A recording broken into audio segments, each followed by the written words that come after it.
Hi guys, COOOLtureZ here. In today's video I'm going to tell you 7 tips how to travel with the kids on the airplane and on the airport.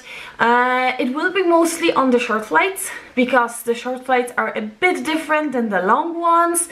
I mean, most of the tips you probably can use on the long flights, but it is a bit different. So keep that in mind and let's move on. Okay, so before we begin, remember to subscribe and to click the little bell icon so you will get notifications every time that I post if it's going to work. Sorry about the noise, that might be my daughter. So the first thing to remember is to keep it simple as possible. I mean everything, all the food, the clothes, everything. The clothes, remember to be cotton, to be soft and to be very comfortable and easy to wear. I know the kids look super cute in those dresses and little suits and all that really beautiful outfits, but remember that the kid has to be comfortable first, because if they're not comfortable, they will be cranky and they will cry and it will be much harder for you. And the second thing, and the most important one, is if there will be some disaster, there might be some disaster, the kid might spill the juice on themselves or massive poo or whatever. So then you have to change them. And in airplane toilet, changing kids' clothes, if you have thousands of buttons, it's really difficult. It's really difficult to change even normal nappy with normal clothes.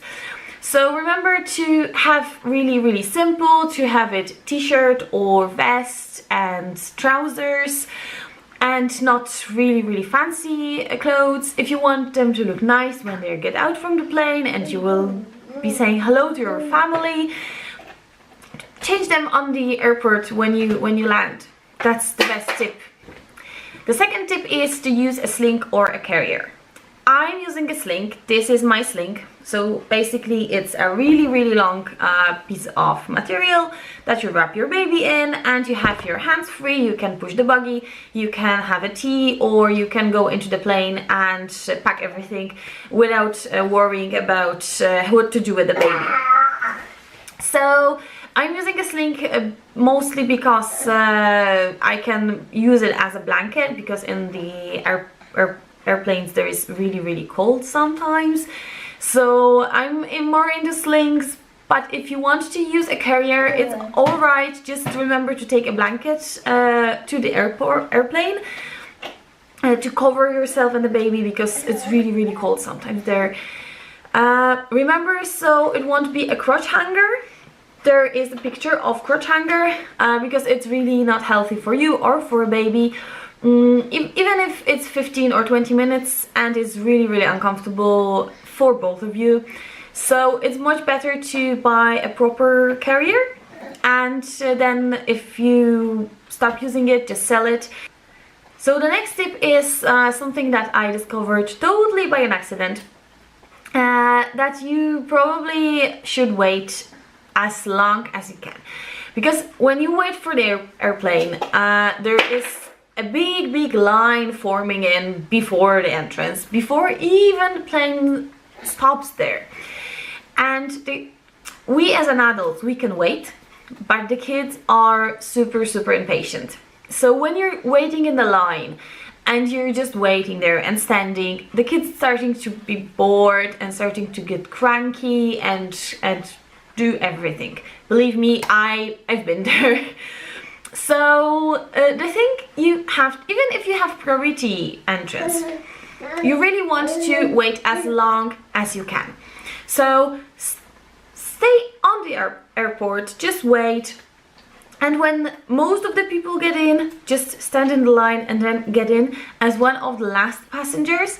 It has one more, oh my god, there's a fly somewhere. So it has one more positive bonus, that when you get onto the plane at the end, first you see if there are any free seats. So if you're in the you have your seats, like you have your number and a letter, but sometimes not all the plane is booked. So if your seats are in the place where the whole line is booked, but at the end of the plane, for example, there is free line, like the whole free line. If you're going into the airplane at the end, you might actually sit there. And it's much better with the kids because you have more space and you have places to put the things there and you're not squeezed. And the second thing is the kids will be bored in the plane. So use the time they're interested in something new, that they get in, the things that are in plane for as long as possible. And when you are at the front line, you have to wait until everybody in the queue gets into the plane. And it sometimes takes half an hour. And this is the half an hour you could have that the kid is interested in the plane. The next tip is about the hand luggage. So some companies you have to check, but some companies are having the policy that you can leave the hand luggage under the plane. You can't do it just like that. You have to have this strap. They will give you that, and then you leave it under the plane, and you will get it with the big bags that will get from the main luggage. So do it. I know you probably think, why? Because I can't take it on the board. I know, but if you have kids, especially if you have two kids, like an infant and a toddler, and then you have thousands of bags and you have everything, it's really hard. So if you're traveling, it's really easier if you just leave it under the plane and you just go.